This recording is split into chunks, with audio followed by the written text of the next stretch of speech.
Dialogue avec l'ange de Gita Malache.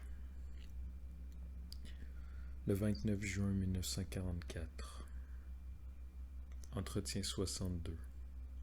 Fragment de parenthèse.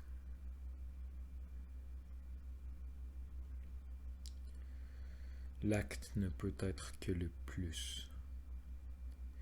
Votre sentiment d'amour, entre guillemets, est encore penchant, est encore brèche entre vous et nous. L'être nouveau n'aime, entre guillemets, plus. Il est capable de plus. Il ne donne plus, il ne prend plus, mais il agit. Maintenant, c'est possible. Faire n'est pas agir. L'animal sent, veut, fait.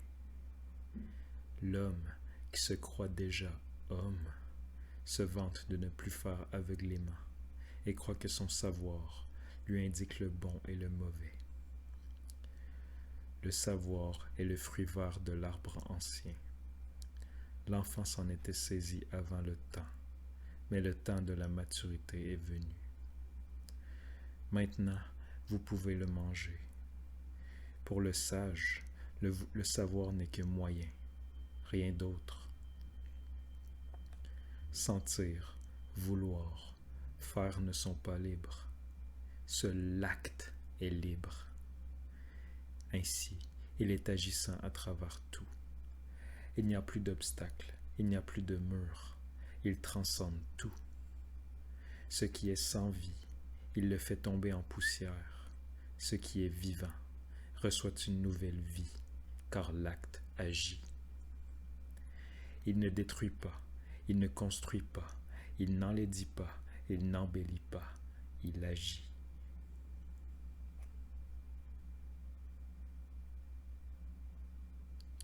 Tout d'abord, je suis troublé par cette contradiction apparente entre agir et ne pas agir, et puis je comprends que l'origine de l'acte est hors de l'espace et du temps, mais qu'il agit dans l'espace et le temps.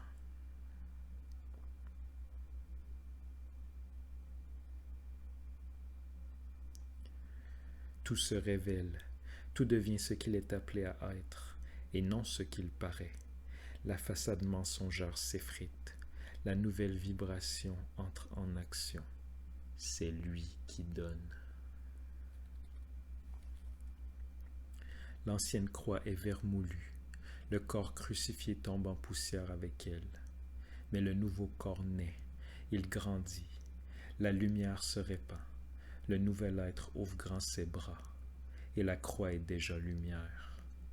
Ces 4 branches, le 4 sacré, le 4e qui déjà s'accomplit, le cœur au milieu.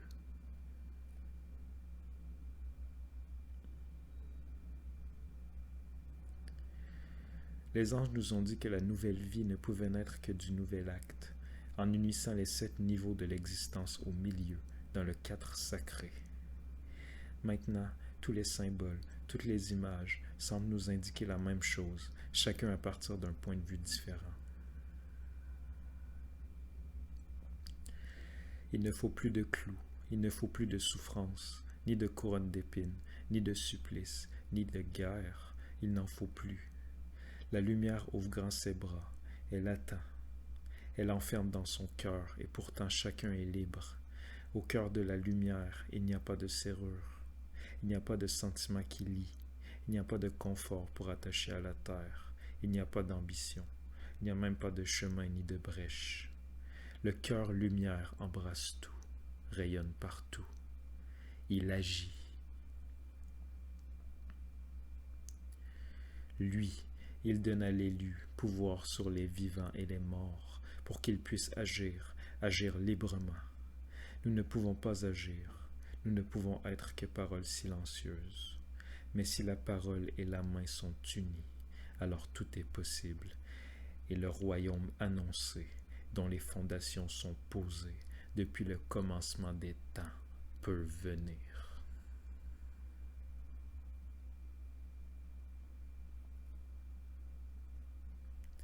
Le père Clinda, un homme bienveillant et bon,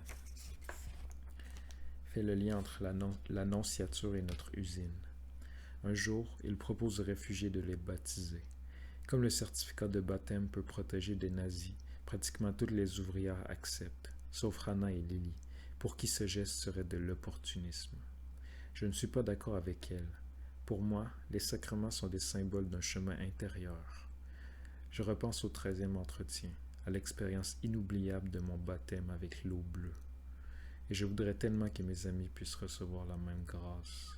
Je leur explique qu'une réalité spirituelle peut s'exprimer à travers une forme symbolique, que ce baptême correspond à l'union du ciel et de la terre et fait partie de notre tâche. Après quelques jours de réflexion, elle se déclare finalement prête à accepter le baptême. Note du traducteur. L'attitude de Hannah montra combien cette acceptation était loin de tout opportunisme lorsque plus tard, à Ravensbrück, elle aura la possibilité de sauver sa vie en se déclarant chrétienne, et s'y refusera.